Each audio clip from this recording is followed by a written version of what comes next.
الشيطان الرجيم بسم الله الرحمن الرحيم والله جعل لكم من بيوتكم سكنا والله جعل لكم من بيوتكم سكنا صدق الله العظيم اللهم صل على سيدنا محمد وعلى آل سيدنا محمد وبارك وسلم اللهم صل على سيدنا محمد النبي الأمي وعلى آله وأصحابه وسلم. میرے معزز مسلمان بزرگوں، عزیز بھائیوں اور امت مسلمہ کی مقدس ماں اور بہنوں، پورے معاشرے اور سوسائٹی کی پہلی اینٹ، پہلا پتھر، پہلی اکائی گھر کی زندگی. گھروں سے معاشرہ، گھروں سے سوسائٹی،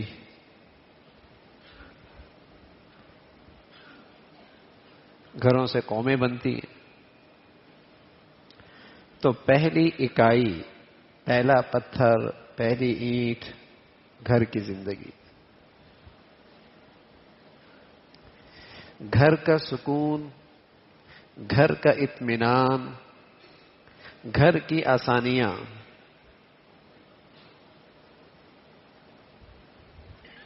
گھر کا سکون، گھر کا اطمینان،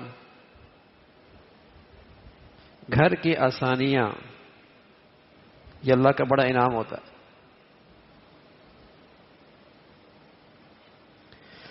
آدمی باہر کی اذیتیں کندھوں پہ برداشت کر لیتا ہے، گھر کی اذیت برداشت نہیں ہوتی.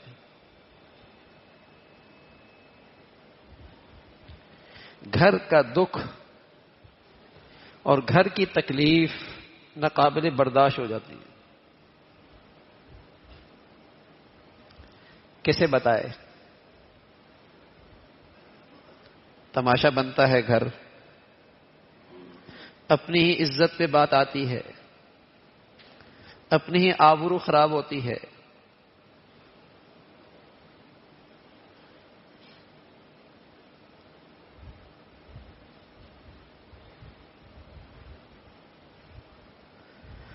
تو گھر کا سکون، گھر کا اطمینان، گھر کی آسانی اللہ کا بڑا انعام ہے.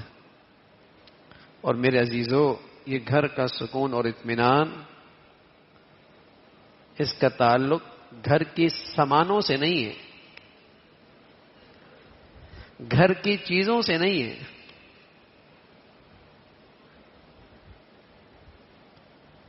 بھاری بھرکم آمدنیوں سے نہیں ہے، اچھے فرنیچر اور اسٹیٹس کی رہائش سے نہیں ہے.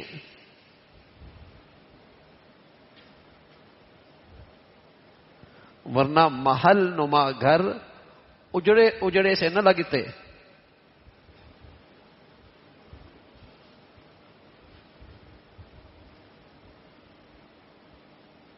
محل نما گھر، اس میں بے سکونی کی آگ نہ ہوتی. تو گھر کا سکون، گھر کا اطمینان، اس کا تعلق سکون کے سامان سے نہیں ہے، سکون کی چیزوں سے نہیں ہے، سکون کے اسباب و وسائل سے نہیں ہے. اس کا تعلق اسلام کی اچھی عادات اور اسلامی معاشرت سے ہے.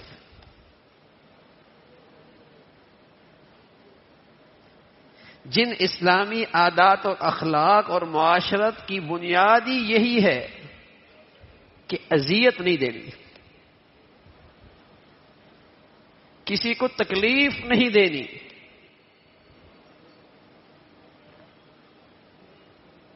کسی کو اذیت نہیں دینی، نہ رویے سے، نہ زبان سے، نہ اٹھنے بیٹھنے سے، نہ کھانے پینے سے. تمہاری عادات، اخلاق، معاشرت ایسی ہو کہ کسی کو اذیت اور تکلیف نہ ہو.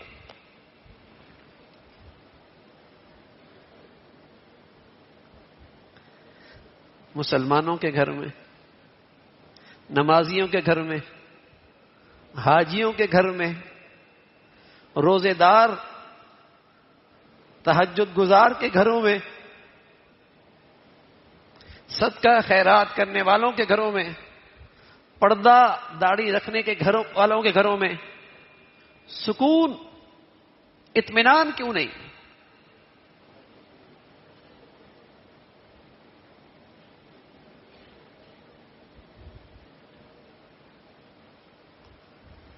چند نابینے تھے، نابینے تھے، انہوں نے کبھی ہاتھی دیکھا نہیں تھا. پہلی مرتبہ ہاتھی سے واسطہ پڑا. انہوں نے چاہا کہ ہاتھی کا سراپا معلوم کریں کہ ہاتھی ہوتا کیسا ہے.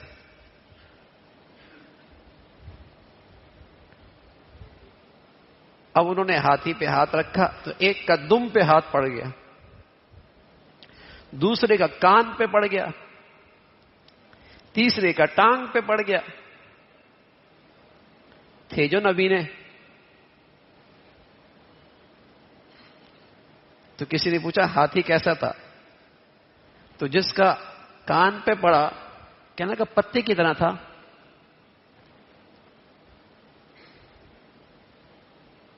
جس کا دم پہ پڑا ربڑ کی طرح تھا. جس کا ٹانگ پہ پڑا کوئی لمبی سی چیز تھی. جس کے ہاتھ میں جو آیا اس نے سمجھا ہاتھی اسی کا نام. یہی حال مسلمانوں کا ہے. جس نے جتنا دیکھا، جیسا دیکھا، اس نے سمجھا اسلام اسی کا نام ہے، دینداری اسی کا نام ہے، مسلمانی اسی کا نام ہے.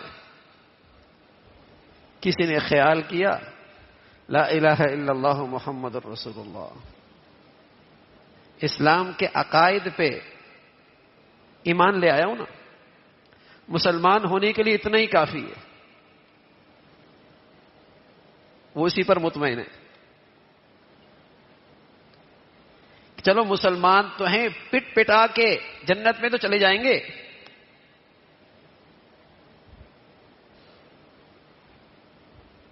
اس نے سمجھا بس کلمہ پڑھ لینا، ایمانیات کو مان لینے کا نام بس اسلام ہے. کچھ لوگوں نے خیال کیا کہ عبادات بھی ہیں، عقائد بھی ہیں، عقیدے بھی ہیں، عبادات بھی ہیں، اعمال بھی ہیں، نماز، روزہ، داڑھی، پگڑی، پردہ، صدقہ، خیرات، تلاوت، ذکر، وظائف. انہوں نے سمجھا اسلام اسی کا نام ہے، دینداری اسی کا نام ہے، بزرگی اسی کا نام ہے، نیک ہونا اسی کا نام ہے.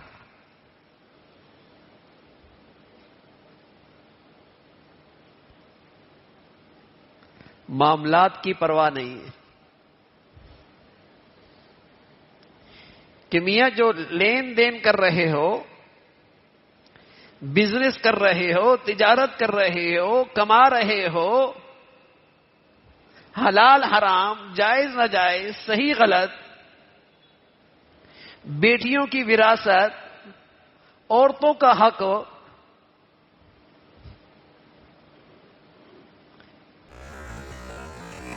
زمین جاگیر کے معاملات، یتیم بچوں کے حقوق، ان کی وراثت کا حق، چھوٹے بھائیوں کا حق، بہنوں کا وراثت میں حق، کچھ نہیں. نمازی ہیں، حج عمرے ہیں، روزے ہیں، ذکر و اذکار ہے، داڑھی ٹوپی پردہ ہے. انہوں نے سمجھا دینداری اسی کا نام ہے.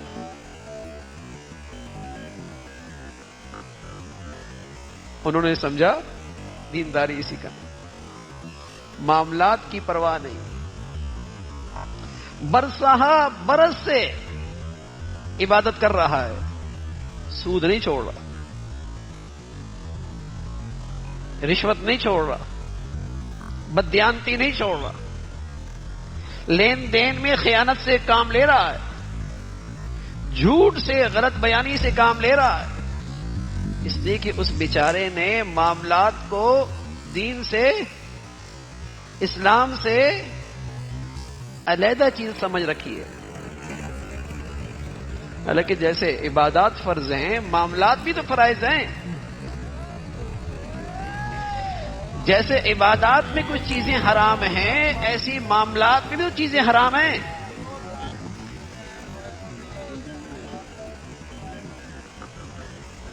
آمدنی حرام ہو، آمدنی حرام ہو، میں دوسروں کی ناحق زمین پر بیٹھا وہاں سے کما رہا، بہنوں کی زمین پہ قبضہ کر رکھا ہے، بھائیوں کی وراثت نہیں دی،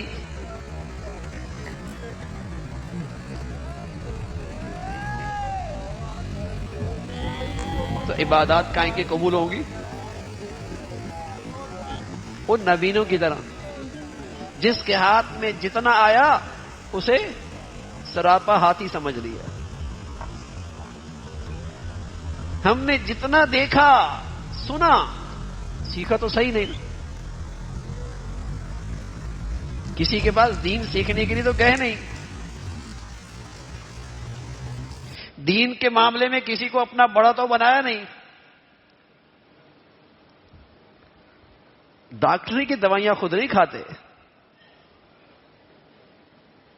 وہاں تو اسپیشلسٹ، وہاں تو اسپیشلسٹ، گھر میں خود تجربے نہیں کرتے، وہاں تو انجینئر، کانٹریکٹر،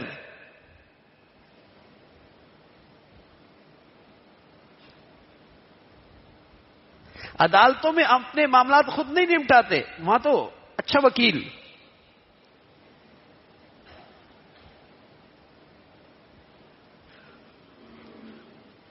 یہاں یہ خود تجربے کر رہا ہوتا ہے۔ جو طبیعت میں آتا ہے وہ دین ہے، جو طبیعت میں ہے وہ دین ہے۔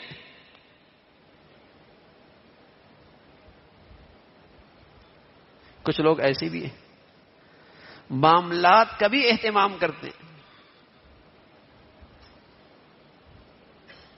لیکن ان کے عادات برسہ برس، برسہ برس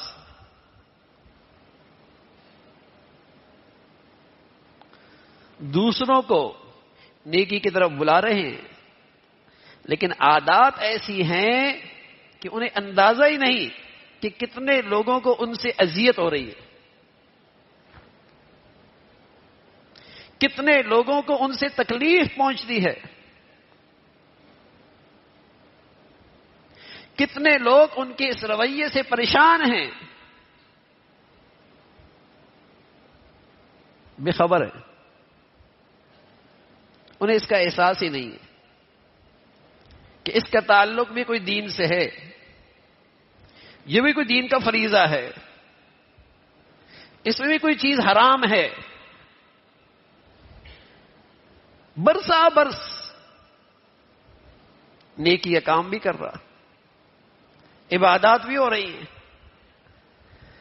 لیکن عادات ایسی ہیں کہ دوسروں کو تکلیف پہنچتی، اذیت ہوتی ہے، اور یہ عادتیں جلدی نہیں بدلتی۔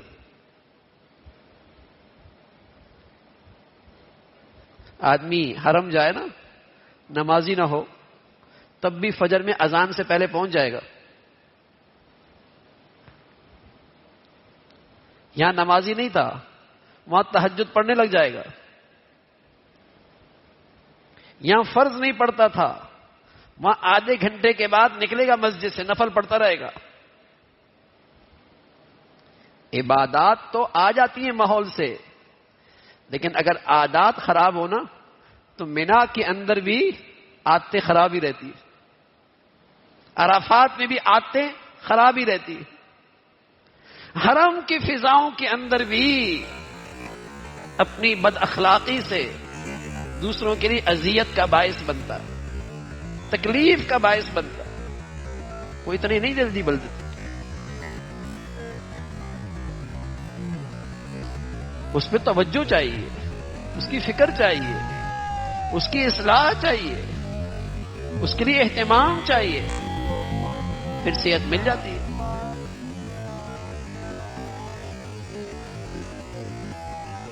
لیکن المیہ یہ ہے کہ ان اچھے اخلاق اور عادات کو، اسلامی معاشرت کو ہم نے دین کا جز ہی نہیں سمجھا،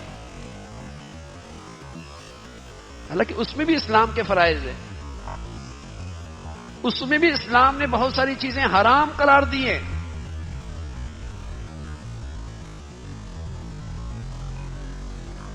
جب دین کا حصہ ہی نہیں سمجھا تو توبہ بھی نہیں ہے، استغفار بھی نہیں ہے، اس پر ندامت بھی نہیں ہے، اس کا خیال بھی نہیں ہے۔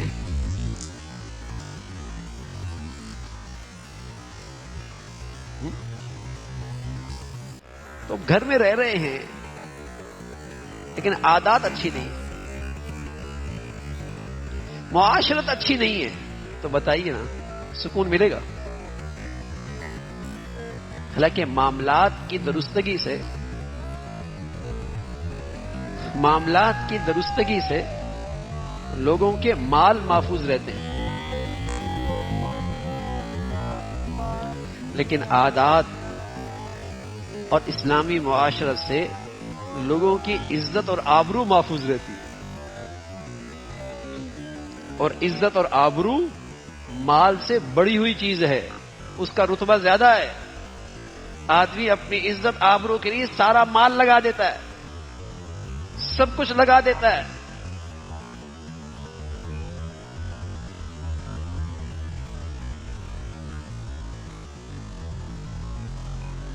گھر کی زندگی کا سکون اور اطمینان وہ تو باہمی احترام کے رشتے سے ہے۔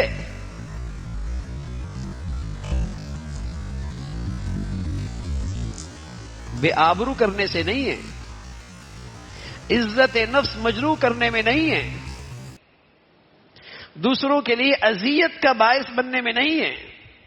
اگر کسی بچی کو اس گھر میں اذیت پہنچے اور بارہا اس کی عزت نفس پہ حملہ ہو، وہ 40 سال تک بھی اس گھر کو اپنا گھر نہیں بنائے گی،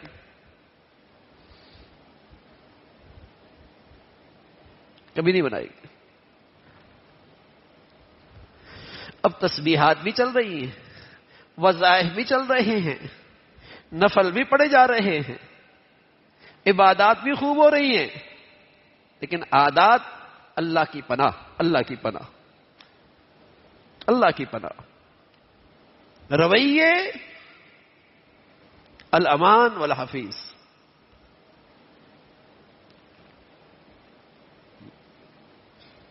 میرے عزیزو، یہ بھی بے دینی ہے، یہ اذیت پہنچانا یہ بھی حرام ہے، یہ بد اخلاقی یہ بھی حرام ہے۔ گھر میں برتن ہو تو کچن میں آواز آ جایا کرتی،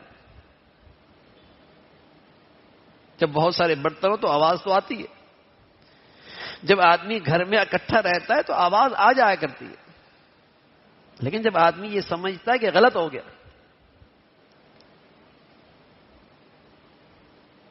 یہ بے دینی ہے، یہ بد اخلاقی ہے، اس کا دین سے تعلق نہیں، تو آدمی کو افسوس ہوتا ہے، معافی تلافی ہو جاتی ہے، درگزر کرتا ہے، اللہ سے بھی معافی مانگتا ہے، اللہ کے بندوں سے بھی معافی مانگتا ہے۔ برتن ہوتے تو آواز تو آ جایا کرتی،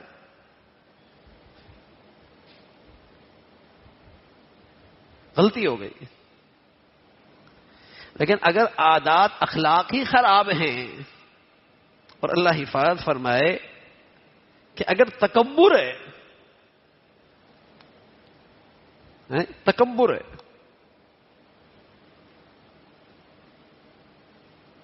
بس میری چاہت پوری ہو، کوئی کام میری مرضی کے خلاف نہ ہو، میری چاہت میں کوئی رکاوٹ نہ بنے، تو یہ گھر بنے گا پھر. اور اللہ حفاظت فرمایا آج تو بچے بچیوں میں یہ مرض اتنا عام ہے کہ وہ اپنے ابا کی بات بھی نہیں سنتے، اپنے اماں کی بات بھی نہیں سنتے، کسی بڑے کی بھی بات نہیں سنتے کہ میری مرضی کے خلاف باتیں کیوں کر رہے. ایسی اندر بڑائی ہے، ایسی بری عادت بیٹھ گئی ہے.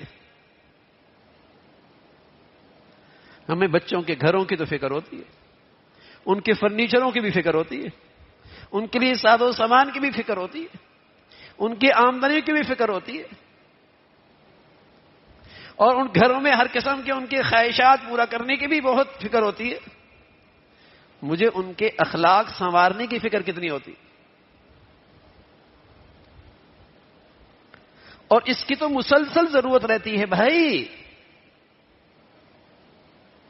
مسلسل ضرورت رہتی ہے. دیکھیے نا، پہلے گھروں میں تو یہ چیزیں نہیں تھی، لیکن طلاقوں کی اوسط بہت کم تھی. اب تو گھروں میں بہت چیزیں ہیں. ذرا حال دیکھیے طلاقوں کا. عدالتوں میں 99% کیسز طلاق خلا کے ہیں. 99%. نہ وہ رہنا چاہتی ہے نہ یہ رکھنا چاہتا ہے. ڈگریاں بھی ہیں، پڑھائیاں بھی ہیں، تعلیم بھی ہے، جہیز بھی ہیں، آمدنی بھی ہے، زندگی کی سہولیات بھی ہیں. اس سے تھوڑی گھر بنتے ہیں بھائی. گھروں کا سکون اطمینان ان چیزوں سے تھوڑی بنتا ہے. اگر ان چیزوں سے گھر بنتے تو مغرب کے ہر دوسرے گھر میں طلاق نہ ہوتی.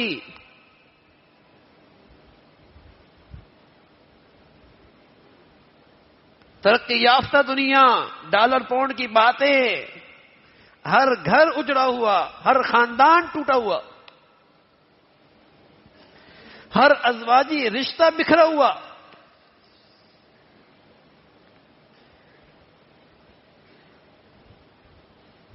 گھر کا سکون اور اطمینان تو حسن معاشرت سے ہے، اچھے اخلاق و عادات سے. میری ہوس ہے کہ بس میری ہر چاہت پوری ہو،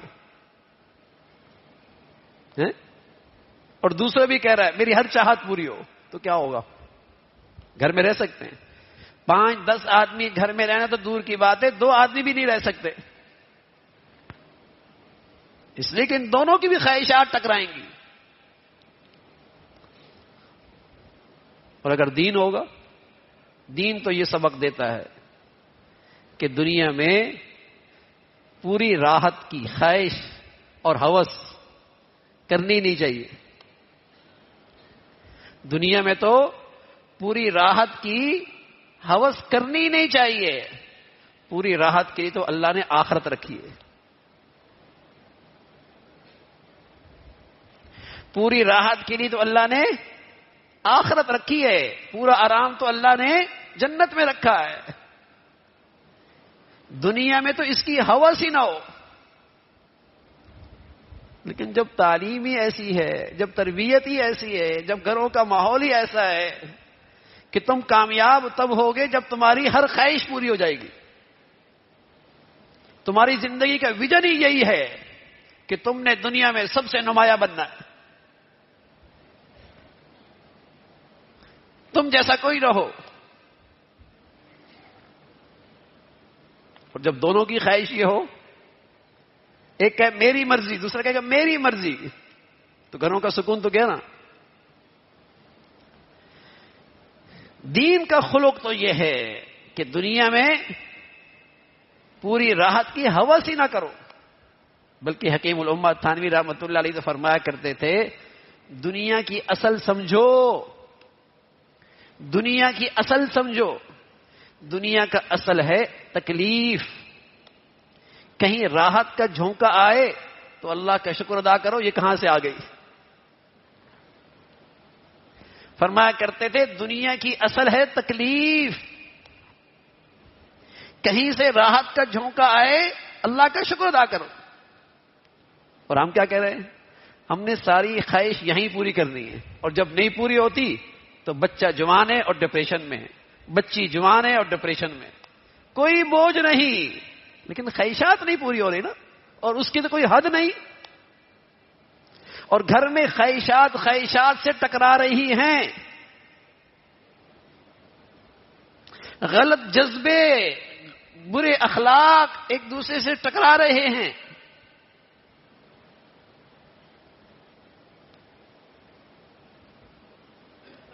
ہوس ہے.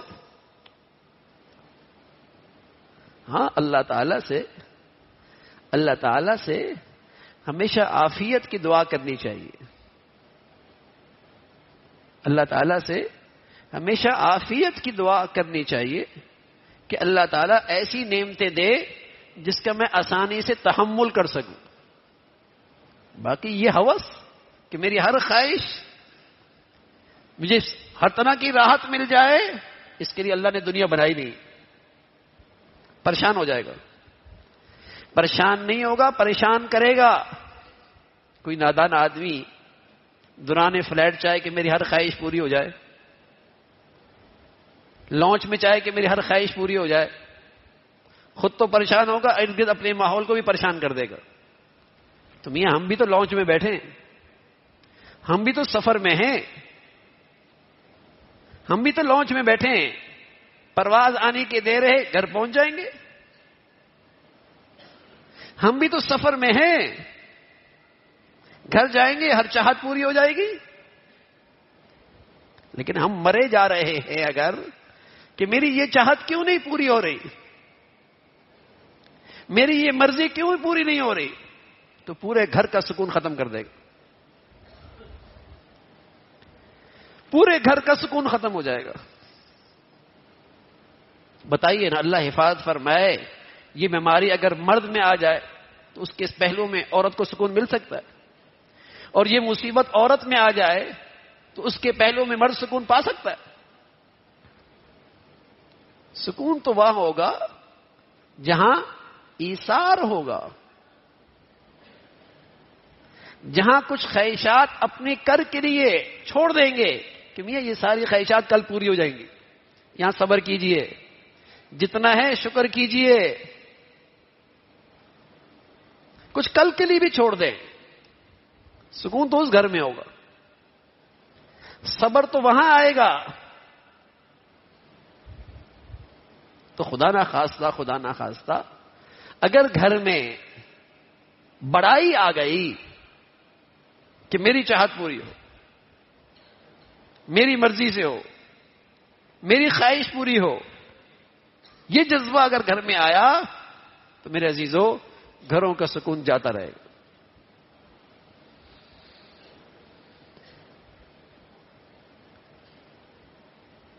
اسلامی معاشرت تواضع پہ کھڑی ہے. کس پہ کھڑی ہے؟ تواضع پہ. اسلامی معاشرت ایثار پہ کھڑی ہے کہ میں دوسروں کے لیے کچھ اچھا کر سکوں. بڑائی نہیں، چھوٹا پن. اس سے گھروں میں سکون آتا ہے، اس سے گھروں میں اتفاق آتا ہے، اس سے گھروں میں محبتیں پائیدار ہوتی ہیں. اور اگر میرے اندر یہ ہوس ہے کہ بس میری ہی چاہت پوری ہو، میری ہی رائے سب سے اوپر رہے، میری ہی مرضی چلے، اس سے تو گھر نہیں چلتا، اس سے گھر نہیں چلتا.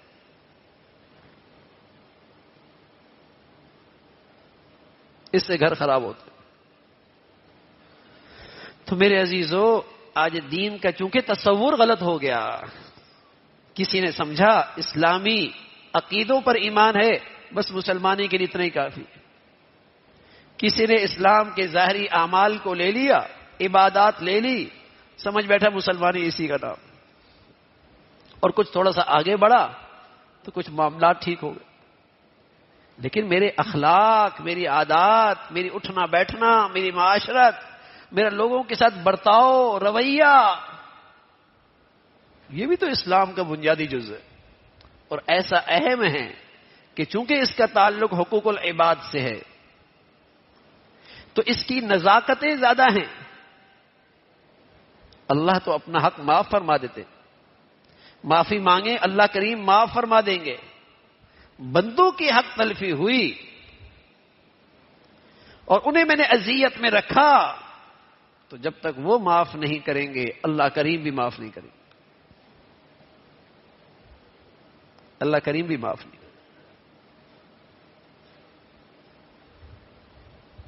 تو میری عادات اخلاق ایسے ہوں کہ میری ذات سے کسی کو تکلیف نہ ہو۔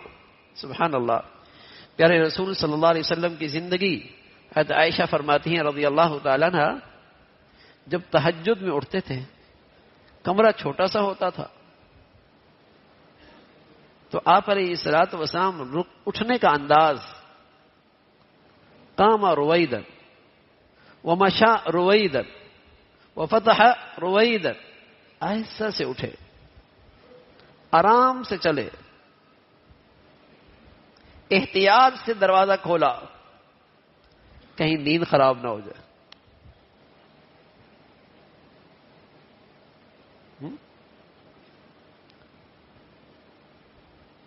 کہیں نیند نہ خراب ہو جائے، آہستہ سے اٹھے، آرام سے چلے، احتیاط سے دروازہ کھولا، تکلیف نہ ہو۔ تو جب گھر کی زندگی میں ہر آدمی یہ چاہ لے کہ میری ذات سے کسی کو تکلیف نہ پہنچے تو بتائیے نا، گھر جنت نہیں بنے گا۔ لیکن میرے عزیزو، دین کا یہ پہلو آج ہماری زندگیوں میں نظر انداز ہے، دین کا یہ حصہ آج ہماری زندگیوں سے نکل چکا ہے۔ جب گھروں میں نہیں ہے تو باہر کیا حال ہے؟ یہ نماز پڑھنے آئے گا، گاڑی ایسی جگہ کھڑا کرے گا تاکہ ہر نکلنے والے کو تکلیف ہو۔ یہ لمبے لمبے نفر پڑا اور اس بیچارے کو یہ احساس ہی نہیں ہے کہ یہ تمہاری وجہ سے باہر کتنے لوگوں کو تکلیف ہو رہی ہے، یہ احساس، وہ عادت ہی نہیں نا۔ جب گھر کی زندگی میں دین کا یہ حصہ نظر انداز ہے تو بازار میں، سڑک میں، مجمع میں، باہر کی دنیا میں میری عادتیں کیسے ٹھیک ہوں گی؟ تکلیف کا باعث بنتا ہے یہ۔ جہاں جاتا ہے، دفتر میں بیٹھا ہے، اسے کوئی احساس نہیں کہ میرے اس کام کے نہ کرنے سے کتنے لوگ تکلیف میں ہیں، کتنے لوگ تکلیف میں بیٹھے ہیں، کوئی احساس نہیں۔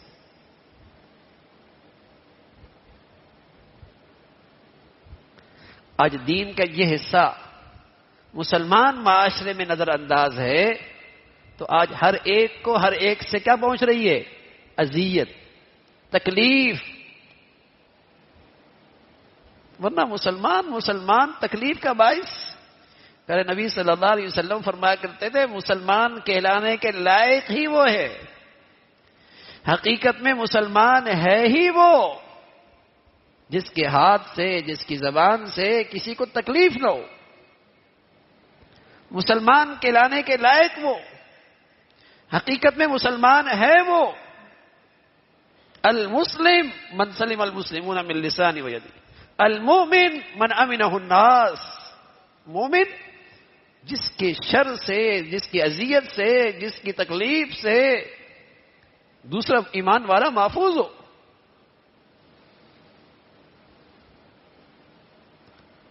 تو میرے عزیزو، یہ جو دین کا اہم پہلو ہے آج ہماری زندگیوں میں، ہمارے گھروں میں نظر انداز ہے، تو آج گھروں کی زندگیاں سکون سے اور اطمینان سے خالی ہوتی چلی جا رہی، اور یہ اللہ کے عذاب سے کم نہیں۔ جس طرح گھروں کا سکون اور اطمینان اللہ کی بڑی نعمت ہوتی ہے، بڑی نعمت، ازواجا لتسکنوا الیہا، کہ ان کو ایک دوسرے سے سکون ملے، ایک دوسرے سے راحت ملے۔ باہر سے تھکا مندہ آیا، باہر سے مشقت کے ساتھ آیا، گھر کا ماحول ایسا محبت بھرا ہے، سکون والا ہے، آتے ہی سکون مل گیا۔ جیسے لوگ کہتے ہیں نا مسجد میں آتے ہیں بڑا سکون ملتا ہے، کیوں بھائی کیوں ملتا ہے؟ نیکی کا ماحول ہوتا ہے۔ ایسی مسلمانوں کے گھروں کے اندر بھی تھا، قدم رکھتے ہی سکون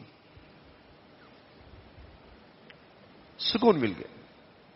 عائشہ فرمایا کرتی تھی رضی اللہ تعالیٰ عنہ، پیارے رسول صلی اللہ علیہ وسلم باہر کی مشقتیں، دکھ درد، دشمنوں کی شرارتیں، سازشیں باہر ہی چھوڑ کے آیا کرتے تھے، اور جب گھر آتے تو مسکراتے چہرے کے ساتھ، اور کبھی تو پیار پیار سے یوں بھی کہا کرتے تھے دلجوئی کے لیے، عائشہ حمیرہ جہاں تم لب لگا کے پانی پی رہی ہو نا، نشان لگاؤ، ہم وہیں سے لب لگا کے پانی پئیں گے۔ سبحان اللہ، یہ ہے معاشرت، یہ ہے مسلمانوں کی معاشرت۔ گھر کا سکون بڑا انعام ہوتا ہے اللہ کا۔ گھر کا آپس کا جوڑ، رشتوں کا جوڑ اللہ کا بڑا فضل ہے۔ کتنا دل بڑا ہو جائے گا اگر اس قسم کے انداز سے اس کو خطاب ملے، محبت بھرا، تو دن بھر کی گھر کی مشقتیں وہ بھول جائے گی، سب بھول جائے گی۔ لیکن یہ دوستوں میں محفلوں کی جان ہے اور گھر میں مصیبت ہے، محفلوں کی جان ہے یہ، لیکن گھر کی مصیبت ہے، موڈ ہی خراب رہتا ہے۔ اور یہ بھی ماشاءاللہ پارٹیوں میں جاتی ہے، لیکن کڑواہٹ ساری گھر میں، ساری تلخی گھر میں، باقی کلب میں، پارٹیوں میں وقت گزرتا ہے۔ میرے عزیزو، اس کا دینداری سے کوئی تعلق نہیں، اور جب نہیں ہے دینداری تو پھر اس کے مصائب تو آئیں گے، پھر اس کے مصائب تو آئیں گے، پھر اس کی پریشانیاں تو ہیں۔ گھر پہلے ٹوٹتے ہیں، پھر معاشرہ ٹوٹتا ہے۔ پہلے گھروں کا سکون جاتا ہے، پھر معاشرہ اور سوسائٹی سکون سے محروم ہوتی ہے۔ پہلے گھروں کے دل آپس میں ٹوٹی ہوئی ہوتے ہیں، پھر معاشرہ ٹوٹ پھوٹ کا شکار ہوتا ہے۔ پہلی اکائی ہے، پہلے گھروں میں بد اخلاقی کا ری ایکشن آتا ہے، پھر معاشرہ اور سوسائٹی اس بد اخلاقی کی تپش اور اس کے کانٹے محسوس کرتی۔ گھر تو میرے عزیزو، اسلامی معاشرت، اسلامی اخلاق، یہ آپ کو دنیا کے اندر بھی گھر کا سکون دیں گے، گھر کا اطمینان دیں گے، گھر کی خوشیاں دیں گے، رشتوں کا پیار دیں گی، کہ میرے رویے سے، میری زبان سے، میرے طرز عمل سے، میرے اٹھنے بیٹھنے سے کسی کو تکلیف نہ ہو۔ بلکہ پیارے نبی صلی اللہ علیہ وسلم نے تو معاشرت کے بارے میں اس قدر احتیاط کی تلقین فرماتے ہیں کہ گھر میں اگر کوئی چیز کہیں پڑی ہوئی ہے اور اس کے رکھنے کی جگہ وہیں ہے، سب کو پتہ ہی جگہ وہاں ہے، تولیہ ہے، ٹیشو ہے، تو جہاں پڑی ہے تم استعمال کر کے وہیں رکھ دینا، تاکہ دوسرے کو پھر تو تکلیف نہ ہو۔ اتنا احتیاط. تم کھانا کھا رہے ہو اور تمہیں چھینک آ رہی ہے تو اپنے اس چھینک کے موقع پہ اپنے دونوں ہاتھ اپنے منہ پہ رکھ لو تاکہ تمہارے اس طرز عمل سے کسی کو تکلیف نہ ہو. سبحان اللہ.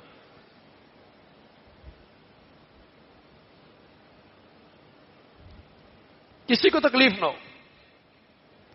یہ معاشرت سکھائی ہے. بلکہ ایک بچہ آیا دسترخوان پہ بیٹھ گیا اور وہ کھانا کھانے لگا تو یوں ہاتھ کہاں کیا چیز پڑی ہے. آپ علیہ الصلوۃ والسلام نے اس کا ہاتھ پکڑا. سم اللہ کل بھی یمینک وکل مما یلیک. بیٹے بسم اللہ پڑھو, دائیں ہاتھ سے کھاؤ, اپنے سامنے سے کھاؤ.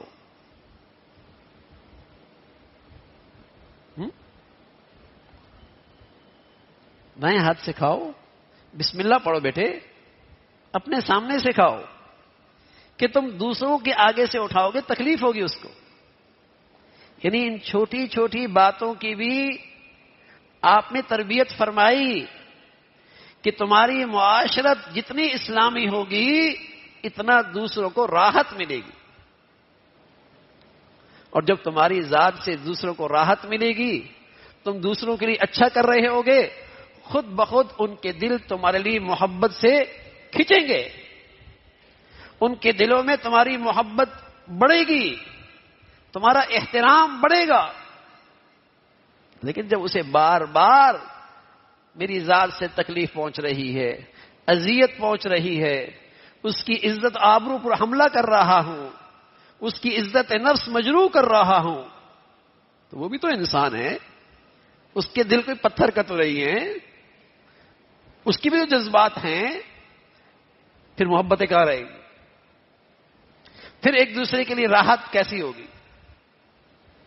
تو میرے عزیزو, گھروں کا سکون, گھروں کا اطمینان, گھروں کی آبادی اور کامیابی اچھی اخلاق میں, اسلامی معاشرت میں ہے. یہ دین کا بڑا اہم حصہ ہے. اس کا تعلق حقوق العباد سے ہے.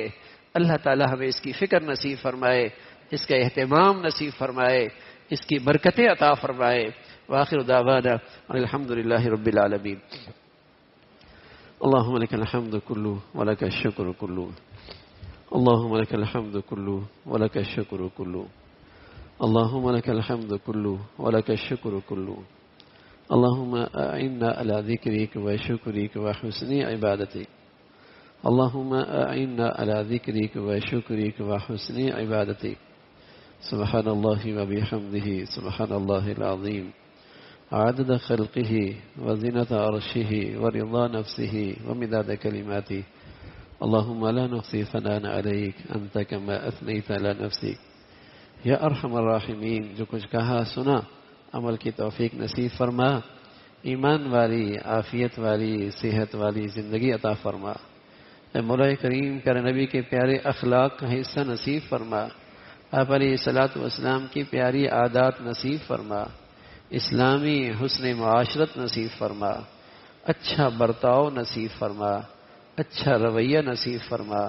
اچھی زبان نصیب فرما. اچھے اخلاق عطا فرما. ہمارے ظاہر باطن کی اصلاح فرما. اے مولا کریم ہمیں ہر قسم کی ظاہر باطن کی گناہوں سے محفوظ فرما. اے مولا ہم سب کو اپنی رضا والی زندگی نصیب فرما, اپنی پسند والی زندگی نصیب فرما. بری زندگی سے, بری موت سے, بری عادات سے محفوظ فرما. یا ارحم الراحمین, ہر قسم کے حادثات, سانحات, موذی اور دیرپا بیماریوں سے, ہسپتالوں کی زندگی سے محفوظ فرما. ہر آنے والا دن ایمان عافیت کے لحاظ سے بڑھیا نصیب فرما. اے مولا ہر آنے والا دن ایمان صحت کے لحاظ سے بڑھیا نصیب فرما. نعمتیں عطا کرنے کے بعد چھن جانے سے محفوظ فرما. نیکی کی توفیق کے بعد, ہدایت کی دولت کے بعد محرومی سے محفوظ فرما. دنیاوی مادی نعمتوں کے بعد محرومی سے محفوظ فرما. شکر گزاری عطا فرما. احسان شناسی عطا فرما. نعمتوں میں اپنی فرما برداری عطا فرما. اے مولا کریم زمینی آسمانی آفات سے محفوظ فرما. اسپتالوں کی زندگی سے، موذی امراض سے محفوظ فرما۔ یا ارحم الراحمین ہمیں اپنے بڑوں کے لیے صدقہ جاریہ بنا، راحت کا ذریعہ بنا، ہماری اولادوں کو ہمارے لیے صدقہ جاریہ عزت کا باعث بنا۔ ہمیشہ اپنے بچے بچیوں کی تعلیم، تربیت، زندگی کے صحیح فیصلے کرنے کی توفیق نصیب فرما۔ اے مولا ہمیں نفس اور شیطان کے شر سے محفوظ فرما، نفس اور شیطان کے مکر و فریب سے محفوظ فرما۔ یا ارحم الراحمین اپنے فضل سے ہمارے ملک کو سلامتی عطا فرما، تمام بلاد اسلامیہ کو سلامتی عطا فرما، یا نیکی کی اور خیر کی اور تعمیر کی قوتوں کو غلبہ نصیب فرما، تخریب کی اور بے دینی اور بے حیائی کی طاقتوں کو ختم فرما۔ اے مولا کریم جو مسلمانوں میں رنگ، نسل، وطن، علاقے، قومیت اور وطنیت کی بنیاد پر نفرتوں کا بیج بو رہے، ان ظالموں کے شر سے مسلمانوں کی حفاظت فرما۔ یا ارحم الراحمین اس ملک میں ایمان، ہدایت کی فضاؤں کو عام فرما، اس راستے میں جو رکاوٹیں ہیں ان کے شر سے مسلمانوں کی حفاظت فرما۔ یا ارحم الراحمین پوری امت اسلامیہ کو نیک صالح قیادت نصیب فرما، ظالموں سے، بے دینوں سے، جہلا سے اس امت کی حفاظت فرما۔ یا ارحم الراحمین غزہ اور فلسطین کے مسلمانوں کے دلوں میں سکینہ نازل فرما، قبلہ اول کے خاطر ان کے قربانیاں، شہادتوں کے بدولت امت میں دینی، ایمانی غیرت پیدا فرما، اسلامی حمیت پیدا فرما، اسلامی بھائی چارہ عام فرما، وحدت اسلامی کو زندہ فرما۔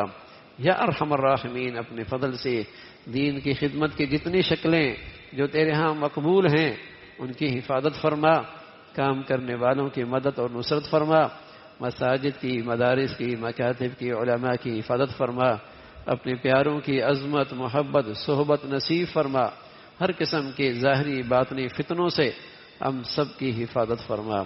ربنا تقبل منا انك انت السميع العليم وتب علينا انك انت التواب الرحيم وصلى الله على سيدنا محمد وعلى آله واصحابه اجمعين برحمتك يا